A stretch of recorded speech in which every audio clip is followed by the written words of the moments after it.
up, guys? The Bench Buddies are back with our Week 8 college football top 25, and we have some shifting around inside of the top 5, even the top 10, and a lot of new teams joining the rankings this week. But before we get into that, make sure you hit that subscribe button, get us to 200 subscribers. We'll be doing that autographed item giveaway. But before we get into our top 25 rankings, we're going to look at who dropped. And Ty, we'll start with you here. Which one kind of surprised you the most that they fell out? I guess just overall, I'm surprised by Baylor like their whole season because I had high expectations for them. I thought they'd win the Big 12, and now they're sitting at 3-3. So I'm not sure what's really going on there. A bad loss, really, to West Virginia. So a lot of question marks surrounding that program who looked like they had everything figured out. And then here we have the others receiving votes. I think it's only right to keep Kansas in there. They've had two straight tough opponents, and they're playing obviously way better than their expectations than we thought they would be this whole year. We got to give it to South Carolina, a team that I think really could pull off a big upset in the SEC coming up. With these weeks remaining, sitting there, I believe 5-2 right now, almost one win away from a bowl, and could be even a dark horse if they really get hot at the right time. But obviously then you have your other non-Power Five schools with Liberty and UCF.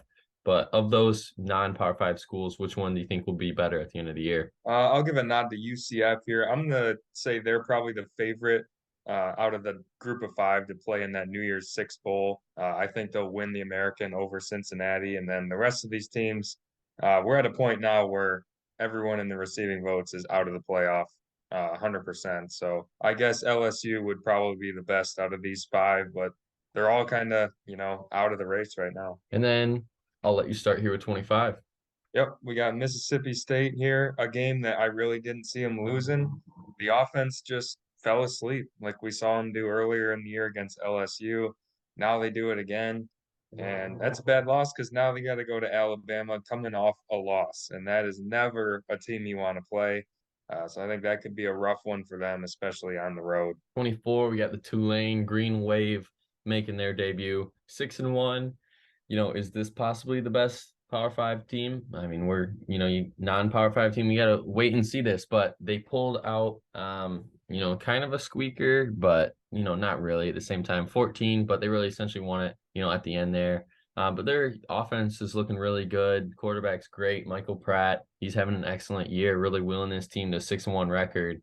And could they be, a favorite to win that American as well? It's going to be probably UCF, Cincinnati, or Tulane at this point. It's pretty much, narrowed that down. But this will be UCF's last year in it until they move into the conference. And then who knows, maybe this Green Wave could make a big wave in the polls. All right, North Carolina finally makes an appearance this week. They gutted out a win against their rivals, Duke, Drake May, another huge performance. The defense is playing a little better. I know they gave up 35, but that's better than earlier in the year when they were giving up 50 and 60. So improvements have been made, and this team can score with anyone. It's just a matter of if they can stop anybody. But I think they're really underrated right now, and you got to watch out for them here in the ACC. At 22, we got Texas jumping back into the rankings after a questionable win, you could say, just because of the non-call on the fumble. Was he down? Was it head to head? But through that at the end of the game, Quinn Ewers is the real deal. He only threw for 172 yards, but he had three touchdowns to the air.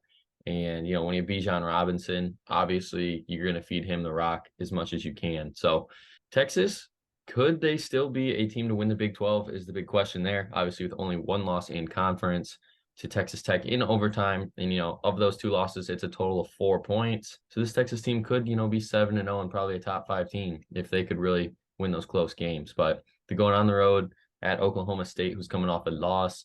And if they can get that win on the road, then this Texas team, might be a surprise Big 12 contender heading into next week. All right, at 21, we got Illinois, a team that it's hard not to buy into right now. They're 6-1. Only loss was to Indiana, who's not good, but it was a really fluky loss in their first game. So really, they should be 7-0, and they can run the ball really well. They're stopping everyone on defense.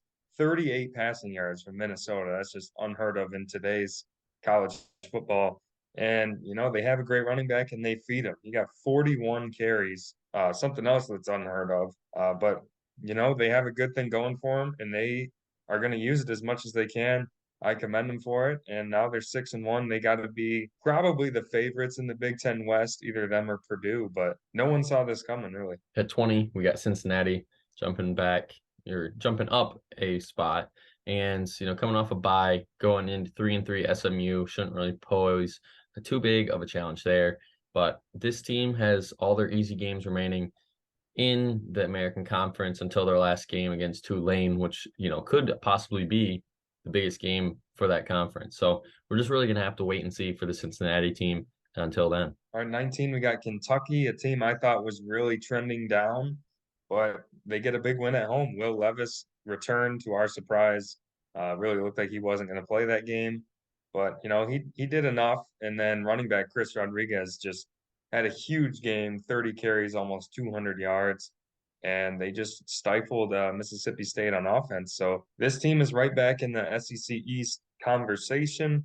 I know they have those 2 losses, but they're still a threat. I mean, they have kind of a fluky loss there to South Carolina, where Will Levis obviously didn't play most of that game. So I think they are a little better than this ranking, and they'll start to show that going forward. At 18, we got Kansas State moving up after their bye week. And, this team is 3-0 in conference so far in the Big 12. Going on the road to face the top 10 TCU should be a great game. But if they really want to win this game, Adrian Martinez is going to have to play his best game of the year. And if he does, then, this could be another really high scoring game like TCU likes to play in the high 30s, possibly even 40s.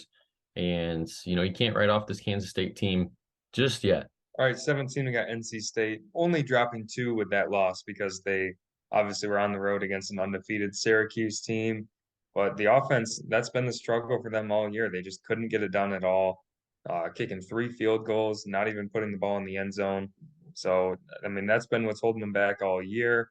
Even when they're winning, it's their defense that's getting the job done. So now with Devin Leary out at quarterback, I think this team is officially out of the race for the ACC championship. I just don't see them recovering from that with an offense that already was struggling. So I think they're more of a 8-4, 7-5 team at this point than what we thought they were going to be at the start of the season, which is unfortunate, but that's where they are. 16, we got Penn State falling to our Wolverines, and this team had 399 total rushing yards coming into the Michigan game. And so, expect, they'll probably stop it or limit Michigan's ground game. Well, the complete opposite happened. I mean, as a Michigan fan, I didn't even think that this would have been possible. 418 yards on the ground while averaging less than 80 a game. And, you can thank Michigan for being a second half team to really just kind of put it on Penn State late. This game, obviously, at halftime was a very close game. It was 16-14. Michigan was winning. And just the whole Penn State team just disappeared in the second half. Clifford struggled. Besides his one big rushing play of like 60-something yards, he did absolutely nothing. And they got their easy pick six off of a batted swat, hit someone's helmet right in someone's hands and to the crib. So if you really want to look at it, 2 big plays for Penn State resulted in 14, and the 3 was just an actual good drive. So this team really has to figure some things out here as they got Ohio State after they play Minnesota at home this week in the whiteout game, and that's, going to make or break their Big Ten chances going forward. All right, 15, we got Utah. Incredible game. I just want to start with that. I mean, I had to get up very early the next morning, ended up staying up for this game. Absolutely no regrets. This was a great game and a gutty win by Utah. They were getting just dominated to start the game. USC was just marching down the field, and they showed a lot of heart. Like I said last week, this was a must win for Utah with all the expectations they had. And Kyle Whittingham said it after the game. Now we're right in the Pac-12 championship race, and I think they have a very good chance to win the conference, even with that 5-2 record. Only 1 conference loss, and Cameron Rising is just playing like an absolute star right now, throwing for 400 yards on Saturday. And this team, if they can get through Oregon, I think they'll play in the Pac-12 championship, and they'll have a chance to maybe beat USC again or whoever it is. They have a real chance to win that conference. 14, we got Syracuse, and this is probably the almost 3rd or 4th biggest surprise, which is crazy to me. because they're 6-0 here, go on the road to beat a ranked NC State who's, ranked higher than them. I just am kind of in awe about how Syracuse is doing it. Nothing too flashy. They don't have the best offense in the country, but if you want to talk about it, defense has been really winning this team games because, obviously the goal is obviously to win by scoring more points than the other team. And the defense is doing a great job because now I think it's going to be their toughest challenge. And we're really going to see what this team is made of going on the road to play in Clemson. But if they can keep it even within 10 in a 2-possession game, I think, the Syracuse team is for real. All right, 13, we got Wake Forest, and it just seems like a team you haven't really heard about at all this year. Obviously, they had that double overtime loss to Clemson, but outside of that, seems like they've just been really under the radar, and they've quietly been playing like a really good team. I think it's a team that could challenge Clemson again. They're in opposite divisions, so they could meet again possibly. And Sam Hartman is really starting to find his groove for this offense. They're still scoring a lot of points like they did last year. So I think it's a team that is going to get a little more talk here in the next few weeks if they can rack up some more wins. And I think they're the favorite in that Coastal Division. At 12, we got Oklahoma State falling, out of the top 10, but this isn't due to them, losing that close game. It's more just because other teams are jumping ahead of them. And obviously, you lose on the road, double overtime to TCU, who's, caught fire in a bottle. And now, how do you get rewarded with a tough luck loss? You get Texas at home. So it just doesn't get any easier for these Cowboys. But they have, I think, one of the toughest schedules remaining in the Big 12. But Spencer Sanders just needs to play better, plain and simple. 16 for 36 and a touchdown with 2 rushing touchdowns. It doesn't look bad on paper, but he just needs to get his completion percentage up. And, that resulted in some key drives, stalling on 3rd down. So if he can get that up, just elevate his play a little bit more, I think they could have won this game. But, here they are, 5-1, still got a Big 12 title on their mind, looking to revenge last year's loss. All right, number 11, we got USC dropping out of the top 10. They lost on a 2-point conversion, and it really just felt like a game where they shot themselves in the foot quite a bit. 12 penalties. Caleb Williams definitely did not play his best game, and they definitely looked like the better team for 3 quarters, I would say. Dominated the first quarter, and then I don't know, it just looked like Utah wanted it more there at the very end, and USC's offense really just kind of fell apart towards the end of the game. So it's back to the drawing board for them. We've been saying the last few weeks how they've been kind of struggling through a couple games. Looked like the offense finally found its footing in this game until the end. So I guess that's a positive, but this team's not done by any means. They could still bounce back, and as long as the offense can continue at this pace, I think they'll be just fine. Starting our top 10, we have UCLA moving up 3, but I just felt like it wasn't right to have, all those teams still in the top 10 after a loss. And UCLA has earned the right to be this high. I mean, who knows? UCLA came in, I think their, win was 5.5, I believe, coming into this year. They're supposed to be okay, but here they are, steamrolling teams, getting through it. And now they have their toughest test of the year in Eugene, going against the Ducks, which we'll see next slide. But Dorian Thompson-Robinson has been carrying this team to that 6-0 record. If he can keep up his performance, it'll be very interesting to see how he can perform against the Ducks. And speaking of Oregon, we have them just ahead of UCLA at number 9. And I think a lot of people are not taking Oregon seriously just because they got blown out so bad by Georgia in that first game. But ever since then, they have looked like every bit of a top 10 team. This is an elite defense. I know Bo Nix has had his struggles over his first 4 years in college, but he's really found himself this year. He's not making as many mistakes, and he's not trying to make the big play all the time, and that's really helping him. So I think this team, I might say they're the best team in the Pac-12. It's hard to say right now, but they definitely have an argument for that. And I think we'll learn a lot more about them this Saturday, but would not be surprised at all if they not only win, but handle UCLA fairly easily. At 8, we have TCU, another big surprise this year in, making the jump into the top 10 here, moving up 4 with their big win over Oklahoma State. Now they get Kansas State at home, and you win this one. I mean, you've won 3 straight ranked games. Obviously, 2 would be at home and 1 would be away. But, at that point, you're thinking, is this really a top 5 team in the country? Winning 3 straight ranked games, very underrated team coming in. And, you just got to talk about what they did to even win the game in double overtime. They took Oklahoma State obviously to the wire, to OT, but they didn't let them score in the fourth, and they had to come back and even force overtime. And then they forced into a field goal in the second overtime, and obviously they won it with the touchdown. But Max Duggan has been absolutely going off for this team. He is this, main reason why this team is where they are. 16 passing touchdowns in 6 games this year, and I expect him to, light it up again against Kansas State, which should be a great game. All right, number 7, we have Ole Miss. Just a team that hasn't really impressed me too much this year, to be honest. I mean, for a top 10 team, that is. I mean, they've really struggled through a couple games. That Kentucky game they won, they probably should have lost. This week didn't exactly steamroll a really bad Auburn team. So I know they're 7-0, but they have a lot of tough games in front of them.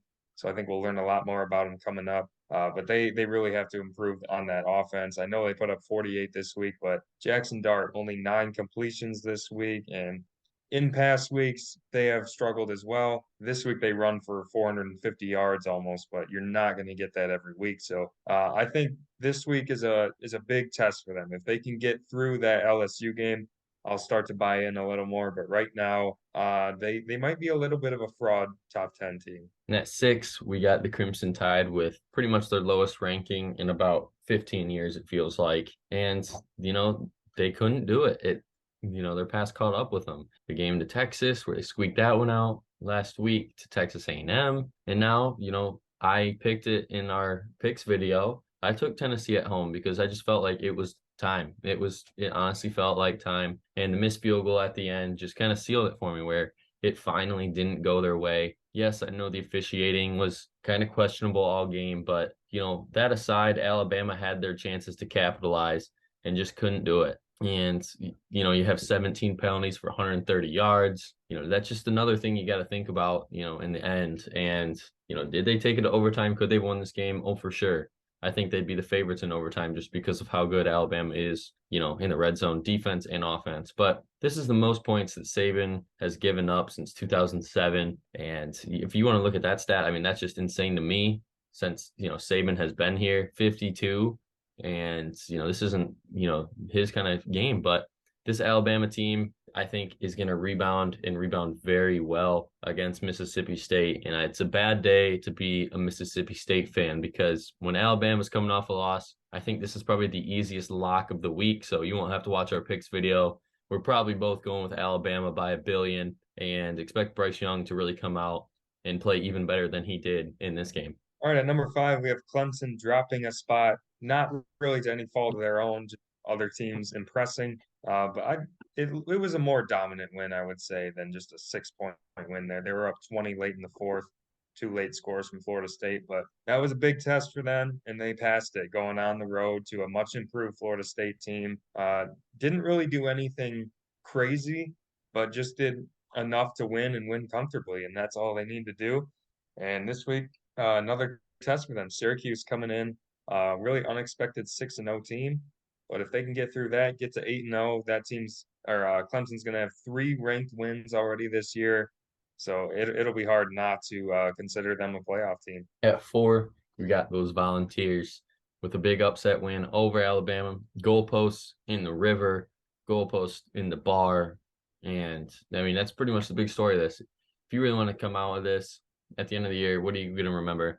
Jalen Hyatt, 6 receptions, 5 touchdowns, 207 yards. And this guy is going to be a Volunteer legend for probably the rest of eternity just because of how well he played his 6 chances essentially to do something. He did it. Hendon Hooker, I mean, he's a top 3 candidate right now for the Heisman just because of his performance in this game. 5 touchdowns. The interception did prove a little costly, and the fumble, I guess you could say, was maybe his fault, running back's fault, whatever. They overcame adversity every single time Alabama tried to put him away, and it just seemed like Tennessee immediately had a response. This team was up, 28-10 in the second quarter.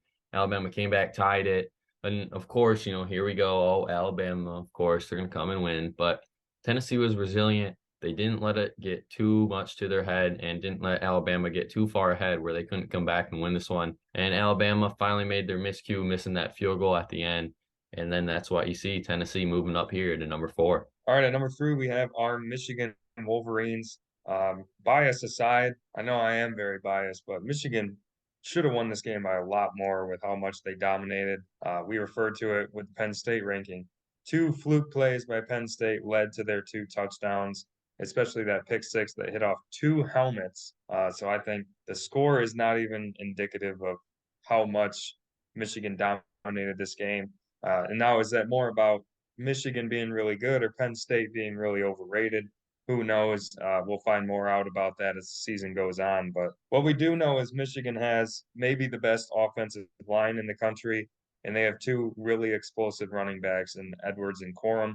So this team can run the ball against anyone, in my opinion. It's just a matter of whether JJ McCarthy can make the big play when they need it, and if their defense can hold up against, well, Ohio State. I mean, that's really what the season comes down to now for Michigan. At 2, we got Georgia moving up. Not much to be said here. Pretty much a complete blowout from the first quarter on. Obviously, when you blank a team at home, you know you're doing something right. As Andy put up 55. Stetson Bennett had a decent day, 24 for 30, almost 300 yards, 2 touchdowns, almost 600 total yards on offense. And Georgia's going into the bye this week, but they get some tough games coming up in the SEC. And I don't think it'll be too tough for them. But hey, we saw Bama lose, so why can't Georgia lose? All right, number 1, we have Ohio State. I think they definitely deserve to stay here. They've been the best offense in the country by far. They really haven't had a crazy close game. They had that Notre Dame game, but they still won that by double digits. So I just think they've looked every bit of a number 1 team right now, and they've been absolutely dominant. I mean, I think the only thing getting in the way, I shouldn't even say this, but the only thing getting in the way of an 11-0 showdown with Michigan is that Penn State game for Ohio State. And I know Michigan State gives Michigan trouble, but I'm not even going to throw that in there. I think Ohio State and Michigan are on a collision course for an 11-0 showdown, in the first one since 2006. So buckle up if that really does happen. And that's going to be it for our video this week. Make sure you guys come back next week to see where we're ranking all the teams, and check out our picks video as well to see who we're taking in this week's games. But until the next time, the Bench Buddies are out.